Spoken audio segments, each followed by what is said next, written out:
Well, hey everyone, this is Chris DiFurio with Keys to the Shop. Welcome to another edition of Shift Break. Today's episode is brought to you by La Marzocco, who has been making espresso machines by hand in Florence since 1927. They have been supporting the retail specialty coffee industry all those years through innovation, just solid machines. They listen to their customers because their customers depend on their equipment to make their coffee shops run. The espresso machine is the heart of the business, and it's because of this kind of service relationship that they've had with their clients for so many years that La Marzocco is in the heart of so many great coffee bars around the world. A great example of this is the KB90 machine that introduced straight-in locking portafilters for ergonomics, built-in scales for accuracy of your espresso, as well as auto flush for cleanliness and flow. It's really an amazing machine, but it's one example of many that they have created for your specific context, and you should really explore what they have to offer. La Marzocco is available to help you select the right machine for your shop. All you need to do is reach out to one of their awesome salespeople by emailing info@lamarzocousa.com. And of course, don't forget to check out their website, lamarzocousa.com. Today's episode is also brought to you by Espressly, who creates custom branded mobile apps for your customers to not only have the convenience of mobile ordering, but also to have a great experience while using that tool of convenience. You know, you work hard to make sure that your business has differentiators in it. You want a unique experience, and by having a custom branded mobile app through Espressly, you can achieve that while also offering your customers another avenue to enjoy what your coffee shop produces. So there's no setup or development fees. You get a drive-through payment scanner. Information is stored in the app. You get receipt and label printing capabilities. It integrates with the world's leading POS systems, including Square. And so this is really something I think you should look into for your business. If you've ever thought about getting a mobile app for your coffee bar, then you need to check out Espressly. Find out more information and sign up today over at espressly.co. That's espressly.co. All right, everybody. So today we are going to talk about pre-closing. And I love the concept of pre-closing for a few reasons, because you can't talk about this without having to talk about two different sides of the same coin. On one side, you've got the concern that the barista has for their time management and making sure that they're taking care of the space and also getting out of the store in a reasonable amount of time, which also is related to the expectation that the owners have of the staff to have a timely close. And then you have the consideration of the guests and the experience that they have in a coffee shop. And unofficially, I'd say for most coffee bars, there's this kind of expectation that customers need to have increased situational awareness as it gets closer to the closing time. And we all have lots of jokes we can make about how, you know, customers come in like 2 minutes before close and they order 6 drinks. And there is technically nothing wrong with that. Now, hear me say there's technically nothing wrong with that. However, it does kind of smack of being situationally unaware to the point of being a tad bit rude, but I struggle with that because the cafe itself, as being open, it has not really put any asterisks up that says, yeah, we're open, but we're not going to serve these things. Now, some coffee shops do actually say that we're going to stop serving certain items past this time. And that's fine. You know, that's your call, and you know your customers, you know your business well enough to know. Usually these things are based on waste. If it's batch brew coffee or other high intensity items that need to have a lot of prep before closing, then you might make that call. But for the most part, everything that is related to wishing that customers wouldn't do it is just in the gray area of they really should know. And then at the same time, we don't really say it because it's technically not true. Most owners would want baristas to serve customers right up until the point where the cafe is closed.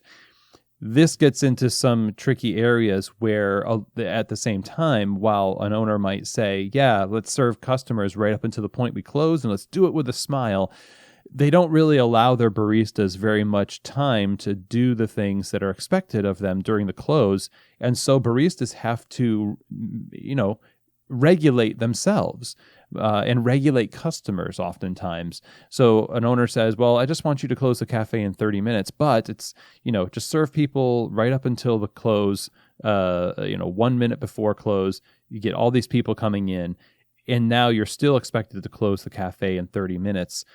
An owner who is aware of the situation and knows, even just looking at the numbers, that there is a surge of customers at the very end, will compensate in lots of different ways, mainly giving people more time to close the cafe, maybe even giving them more help if it's a trend. These are the kinds of things that you as an operator are expected to respond to with resourcing, whether that's through time or tools, labor, or whatever it is. But again, I think the norm is that we don't really change many of the expectations. We don't give very many resources. We just expect people to hack it. And we've talked about this before, where baristas oftentimes are praised for their resourcefulness is more of an indictment against the lack of resourcing that comes their way through operations and administration. So back to pre-close as a concept. Pre-close is something that I think both baristas and owners want to have happen. Generally, I think that 2 hours before close is about the minimum amount of time that pre-close has to happen in the cafe. And it's really a mentality that balances two things. One, we are preparing to close the cafe. Two, we are doing so in a way that keeps the cafe visibly open just as much as it was when the morning crew was there. This is a very important distinction that I think anyone involved in pre-closing a cafe needs to accept. There are certain things that you can do during a pre-close that make the space look very unattractive to customers. It smells bad, it sounds bad, it looks bad, you look bad because you're in a frenzy. You're stacking chairs loudly. You're pulling out the mop bucket, and it stinks. And you're frantic, going back and forth. And there's a lot of stuff that signifies to the customer, "Are you still open?" They'll ask, "Are you still open?" "Oh, yeah, we're still open." However, a lot of baristas who get into this pre-close, aggressive pre-close mode will almost want people to just assume that they're not supposed to be there, which is really a weird mentality to have, because the less people come in during your shift, the less money comes into the business, and it's less likely you're ever going to get any help, which ultimately is a threat to your job. The business needs to make money. People need to be able to come in and enjoy the coffee that's on the menu while the store is open.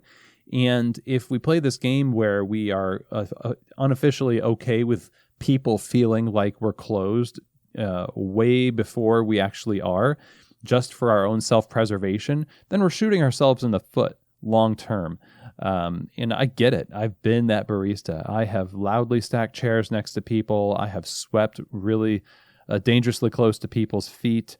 I built up this image of this person in my mind as an inconsiderate customer who doesn't realize that we're about to close. And my God, what if they're here when we're actually closed? What's going to happen? It's like gremlins. Gotta feed them after midnight. Something bad's going to happen.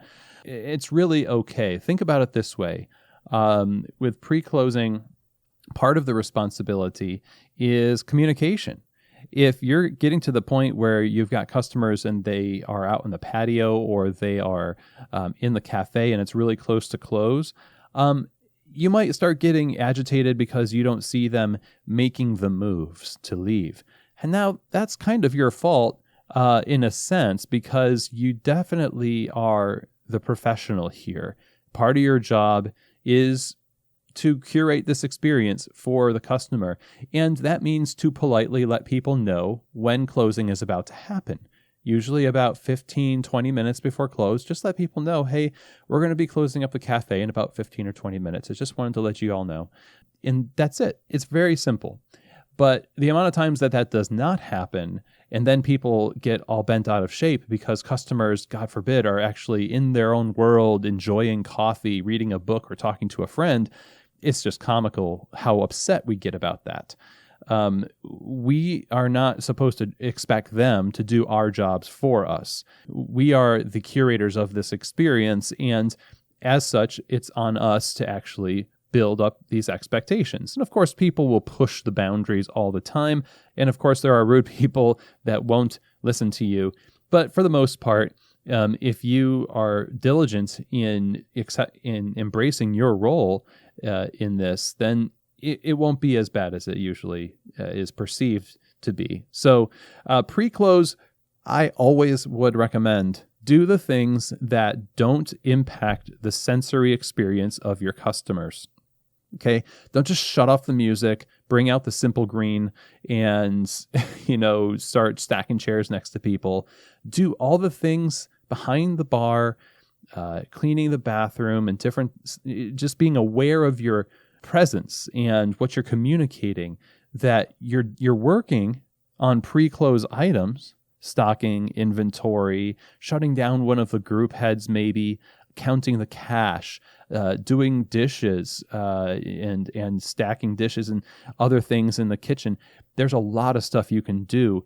My rule is do it in such a way that you can get a lot accomplished ahead of time, but don't make it so obtrusive to the customer that they don't enjoy being in the coffee shop. Because like I said, that's shooting ourselves in the foot long term.